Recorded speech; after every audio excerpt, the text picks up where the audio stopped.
मला अजिबात राहायचं नाही या घरात. अगं सुनबाई काय झालं ते तरी सांग. अहो वहिनी का चाललंय घर सोडून? काय झालंय? अहो दादा याची तर वाट बघा की. चुलीत घाला तुमच्या दादाला. चालले मी. अगं सुनबाई ऐक तर. हॅलो दादा, अरे वहिनी घर सोडून गेल्या, तू लवकर घरी ये. अरे काय झालं? कुठे गेली ती ना? अरे काय माहित दादा, लय रागात होती वहिनी, गेली निघून. तुम्ही अजिबात टेन्शन घेऊ नका. मी तिला आणल्याशिवाय वापस येत नाही. भले 1 आठवडा नाही 15 दिवस लागू द्या, मी अजिबात वापस येत नाही. मला न सांगता कस काय गेली तिने.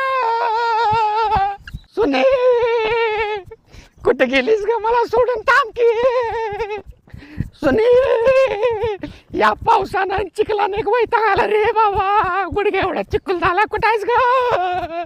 कुठं आहे ग माझी हरणी? मला कसं सोडून जाऊ शकतेस ग तू? सुने